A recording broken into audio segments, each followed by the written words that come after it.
There is a saying that life is not measured by the number of breaths we take, but by the moments that take our breath away. My takeaway is that life is short and we should make the most out of it. People often ask me if I am winning in life, but it kind of depends because everyone has got their own unique journey. For me, it's about creating a healthy, happy, fulfilling and positive life filled with love, be it with a partner, family, friends, etc. So here are 4 things which I am doing and will continue to do, which has worked for me. And when I say 4, there are sub-elements to these 4. I'll try to break this down as concise as I can, so let's get cracking.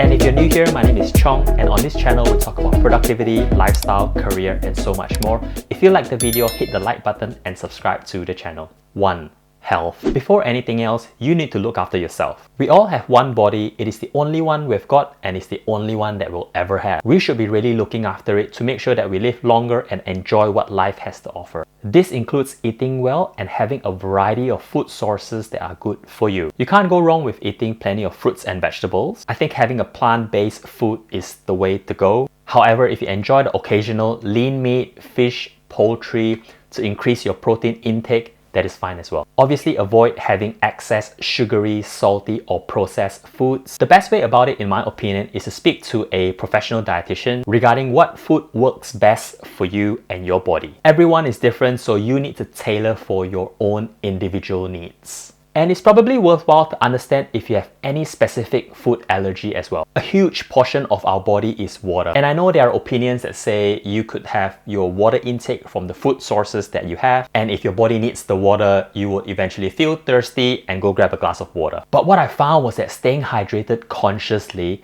by having that regular intake of fresh water throughout the day really works for me and makes me feel good. The lack of sleep can cause serious health and mental problems. It is recommended that we take approximately 7 to 9 hours of solid sleep depending on your age. I find that having an evening ritual before I go to bed allows me to relax the mind, calms the body a little bit, and I do get a deeper sleep. Also, sleeping and waking up at the same time every day means that I am maintaining my body's circadian rhythm. I find that with that approach, when I'm awake, I feel more refreshed, and when I'm asleep, I fall into a much deeper sleep. I've said this in my previous video and will continue to say this. Hopefully it becomes a reminder. Exercise at least 30 minutes every day. And I mean increasing your heart rate up, be it playing a sport, going outdoor for a run, or heading into the gym. Exercise not only helps you to build muscle, burns calories and improves your blood circulation, it also releases chemicals in your brain to help improve your mood and help you feel much better and happier. 2. Relationships. Whether in your professional life or your personal life, we as human beings want to have a fulfilling relationships with our family, friends, partners, work colleagues, etc. I've always tried to surround myself with positive, supportive people from all walks of life. I think people with strong, healthy, and vibrant circle of friends tend to be happier and live longer. So I think choosing who you spend time with, I believe, makes you a better version of yourself. As we get busier with life and work, my calendar, including my weekends, are packed with appointments and things to be done. But finding time to maintain friendship,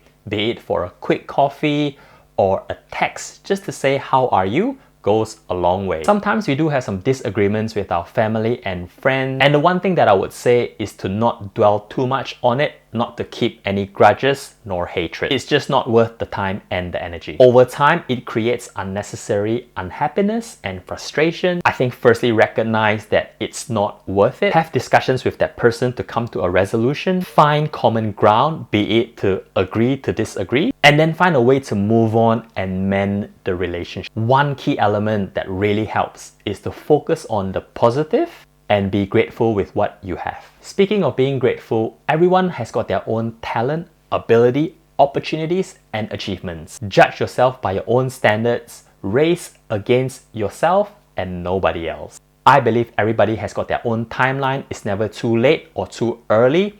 Avoid comparing yourself with others. 3. Know yourself. This relates to spending time to discover what your passion and interests are at, and really dedicating some effort in that space. Some people are fortunate to find what their passions at much early on. This could be something that they learn in school, in their hobbies, or in their jobs. But others may not find that yet. So that discovery phase, I think it's really important in your teens and in your 20s. Go ahead, sign up for some education classes. Speak to someone who has been there and done that. Go travel and see the world. What is interesting is that you may not find precisely what your passion or skill sets you have, but you may find the area, the region, or the realm that you may enjoy playing. For example, if you like to cook or bake but unsure how to make a career out of it, just get involved in the hospitality or food and beverage industry in some shape or form. Like I said, try out some classes, perhaps even work part-time in a restaurant or a cafe. The key is to start somewhere. Once you find your passion, you can then value add by adding your own secret sauce. With hard work, persistent and dedication, of course, this will eventually lead to an opportunity,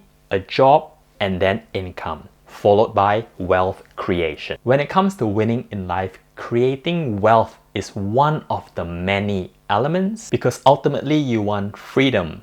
You want the ability to call the shots. You want to be able to curate your own destiny. And by creating and building on your wealth, you can sort of buy time. But to get to that point, you need to discover what you're good at, how you can add value, and how you can make a difference with the skill sets that you have. 4. Grow. When it comes to property, it's all about location.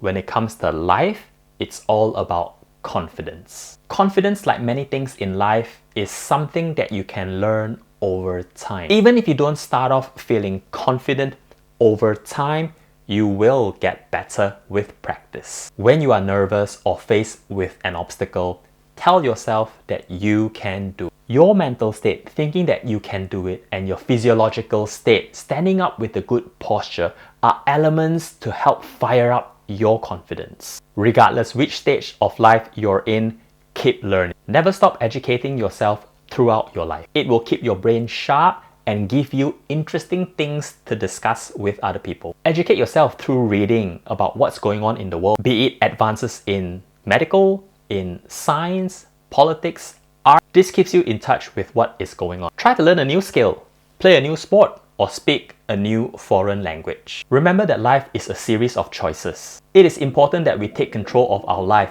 including our actions and responsibilities. But also recognize there are things that are beyond our control, things we have little to no influence of the final outcome. The key is to stay positive, enjoy life, focus on things that really matter, and try to improve ourselves by 1% one day at a time. I hope you've learned something new. If you'd like me to have a deeper dive on any particular topics, leave a comment down below. Until then, signing off for now.